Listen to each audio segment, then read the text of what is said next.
We're often told, the Buddha says, to accept everything. He doesn't say to accept everything. In fact, there are just a few things that he explicitly says you have to accept. There's going to be pain in life. People are going to use harsh words with you. And people are going to die. You're going to die, the people around you are going to die. In all those cases, the Buddha said you want to have lots and lots of goodwill, so you don't have to suffer from these things. When you realize you've done something wrong, that's something you also have to accept.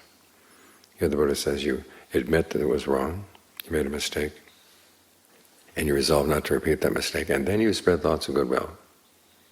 Start with yourself, so you don't beat yourself up over your mistakes. Then goodwill for the people you've wronged, and then goodwill for everybody. To remind yourself that you don't want to harm anybody ever again. You want that to be your basic attitude. The same when people speak really harshly with you. The Buddha says you start off with thoughts of goodwill for them, and then spread them to the whole universe, including yourself. This doesn't mean you just sit there and take it. But if you don't let yourself be harmed by it, don't let yourself get upset by it, then you're much more likely to be able to think of the proper thing to say. He says to tell yourself, an unpleasant sound has made contact at the ear, and when that contact ends, that's the end of it. Any more suffering that comes after that is suffering that you're imposing on yourself. So why would you want to do that? And then he says, spread thoughts of goodwill. Think of your goodwill being large like the earth.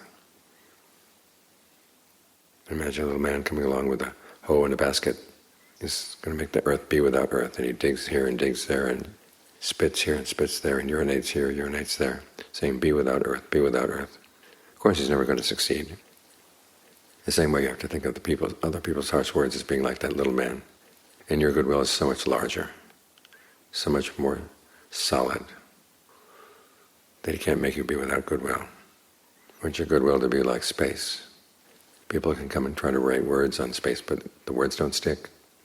They can use different colors, different paints, but no matter what, the words don't stick. The same way you don't want people's words to stick in your mind. Just let them fall away. You can think of another analogy. They're aiming at you, but you can step off to the side. You don't have to be right in the line of fire. And again, you have lots and lots of goodwill. And that way you feel less injured by the world.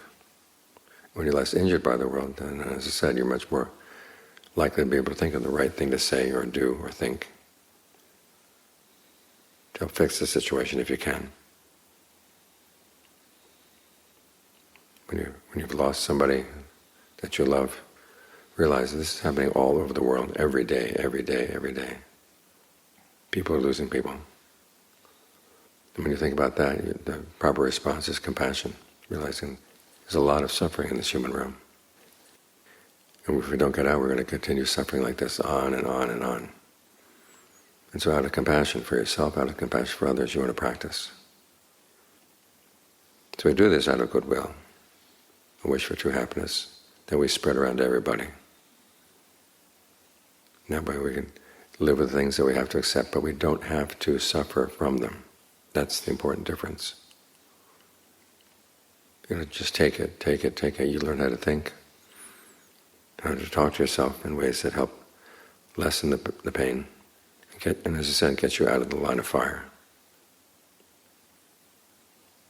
So this is for your good and for the good of everybody around you.